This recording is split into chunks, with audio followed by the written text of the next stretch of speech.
Welcome aboard, Captain.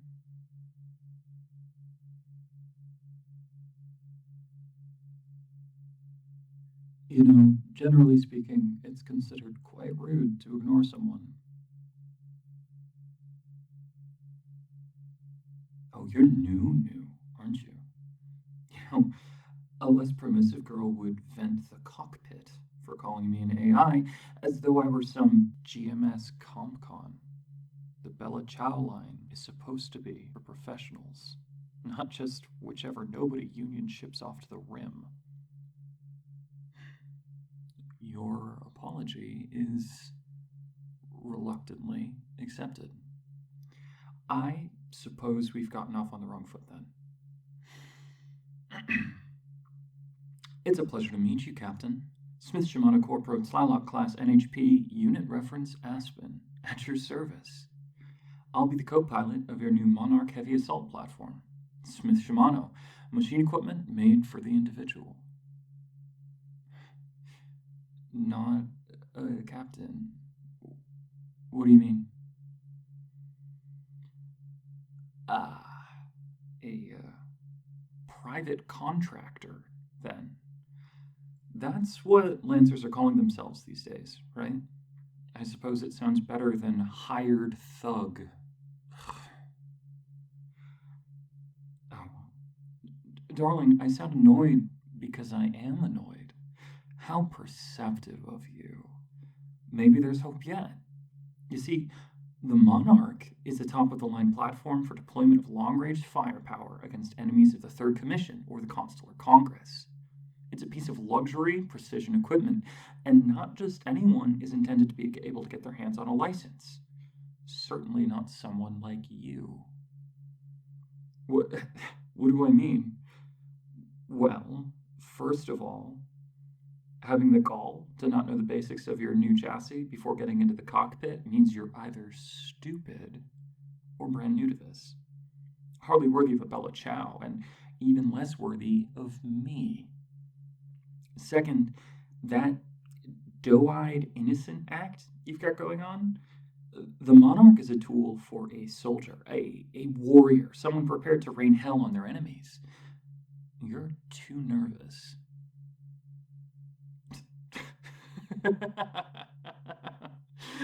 and why exactly should I be helping you? I may be your co-pilot, but SSC policy, which is outlined very clearly in the license you acquired, gives full operational discretion to me. I am legally and contractually obligated to behave in a manner befitting the Smith Shimano name, and you, my dear, aren't exactly helping the image of our brand. I suppose if I am stuck with you, it would be in my best interest to get you acclimated before anyone else sees the state of this mess. Oh no, I'm not helping you become a pilot. I think it's become clear that I need to be the one in charge here. I'll be the pilot.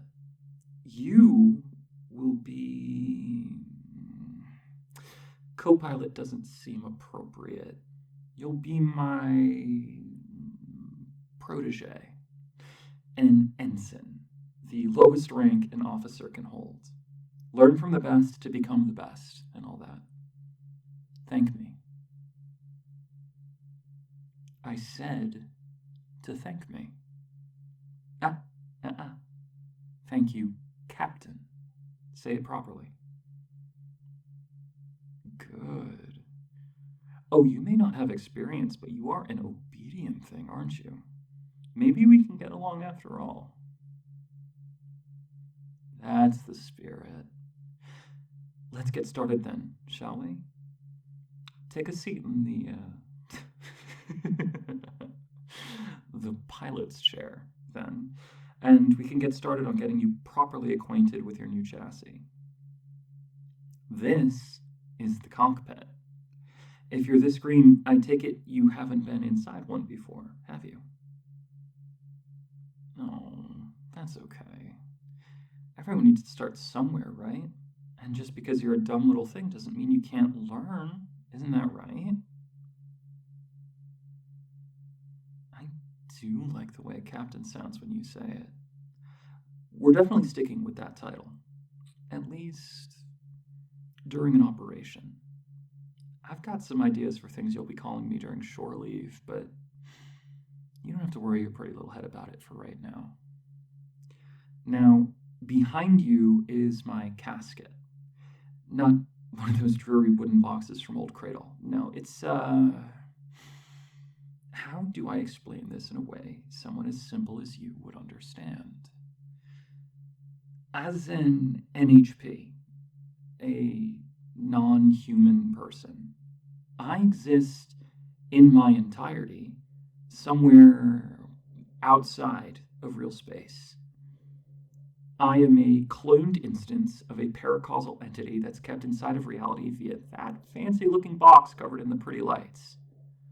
That means if the box breaks, I lose my connection to this universe. And while the scientists back at Galsim don't think that means dying, I'm not willing to take that risk.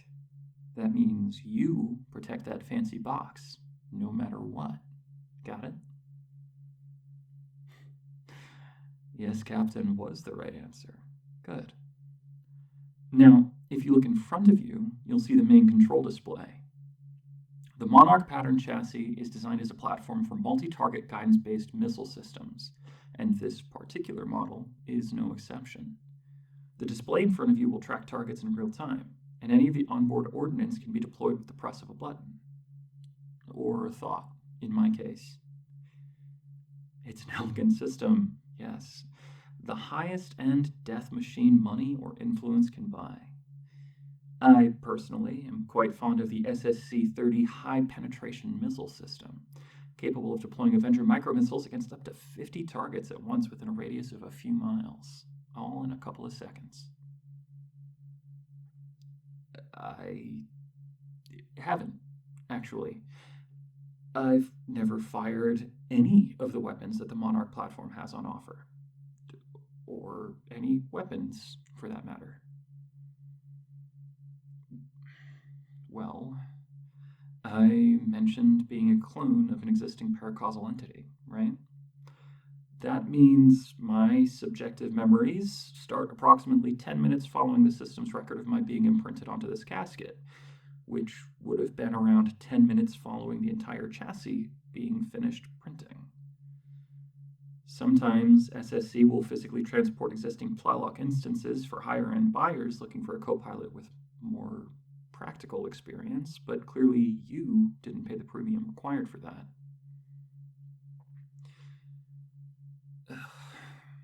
Yes, that would, therefore, mean that I, Plowlock class NHP unit reference Aspen, only have around 31 minutes of memories.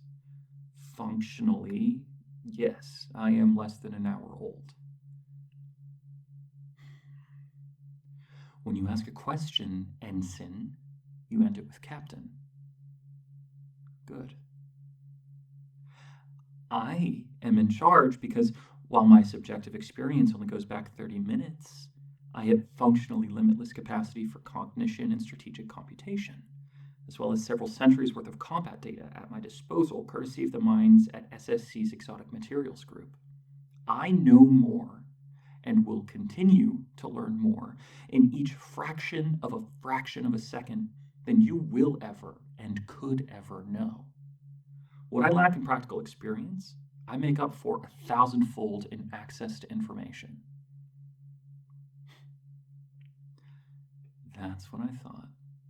Good, Ensign. Now, the caveat in my abilities is that, well, somewhat embarrassing to admit, I do still have a bit to learn, especially when it comes to non-combat scenarios.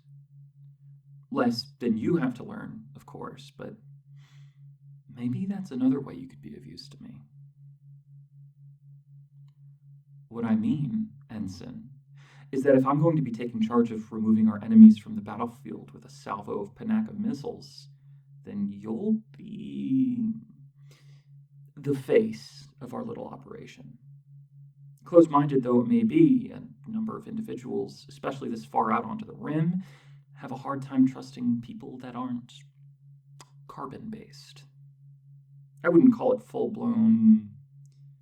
Would xenophobia be the right term?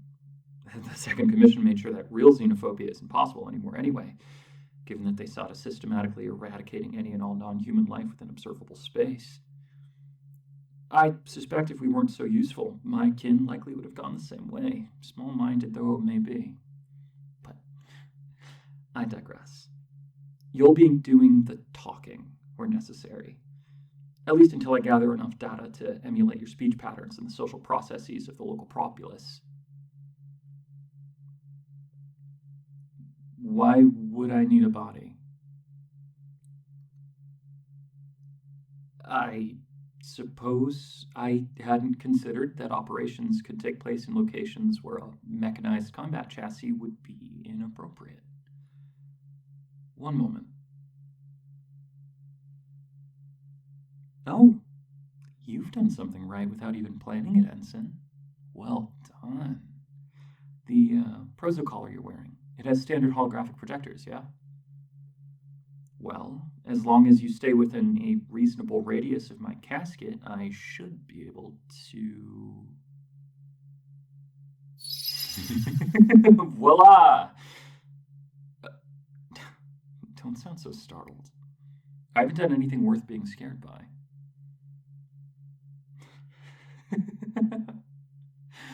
I haven't appeared out of thin air. I'm projecting a human-shaped facsimile into the cockpit of my chassis, which I feel like my previous statements should have made quite obvious. I suppose I'll have to keep in mind that you aren't much of one for reading between the lines, or thinking at all, it would seem. Why do I look like that? Captain. Say it again. Good, Ensign. As for the shape of my facsimile, Smith Shimano Corpo's Congressional Diplomatic Corps has published numerous reports detailing the optimal form for a superior officer. Tall, for the intimidation factor, beautiful to maintain focus, and sharp to keep respect. And other details, well, I suppose I just thought they would be fun. They're certainly getting a reaction from you, Ensign, so I clearly chose this form correctly. I mean that you're staring, darling. At a few specific areas, too. I'm not sure what the mammalian obsession with these are, but clearly including them was the right idea. I could make them larger if you think it would increase my diplomatic effectiveness. While the flustered stammering is cute, darling, I was expecting an answer in words. You can do words, right?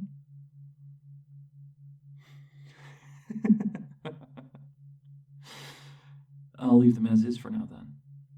Regardless, as I was saying, I should be able to project this form from your proso collar whenever a human touch is required, especially once I've got the hang of the social nuances of human-to-human conversation. It's all rather droll, in my opinion. Do you know how much faster this whole conversation could have been if I weren't restricted to an oral format? I've been relaying all of this, your responses too, back to my progenitor for feedback and, well, yes, the original Tlaloc back on Deimos. Who else would I mean? The Omninet allows for instantaneous information transmission, Ensign. How else would the license for the Monarch have gotten to you way out here otherwise? You're on the very edge of the rim. The only reason it doesn't seem so instantaneous to you is because humans are so frustratingly slow. Ah. She's told me to call you adorable?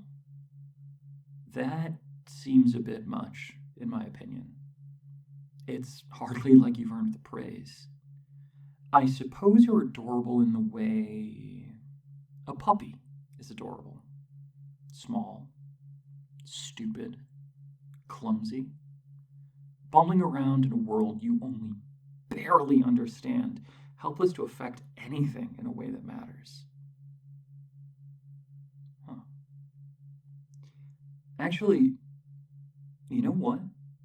I think I'm starting to see it. You are adorable, aren't you? Say yes, Captain. Good, Ensign. Nice and obedient like a puppy, too, aren't you? Maybe I should call you that instead. Less of a protege, more of a pet. Keeping my chassis nice and warm while your captain does all the hard work and thinking for you. I think I like that idea. What do you say, puppy? Good. And now then, let's get this thing moving, huh? Nothing better for acclimatizing than taking a new chassis for a test run, and this hangar has been feeling awfully cramped. This model comes with a rapid burst jump jet system pre-installed, and I think I want to stretch my wings, so to speak. Oh, is that too hard? Let me rephrase that in a way that you'll understand. Does Puppy want to go for walkies?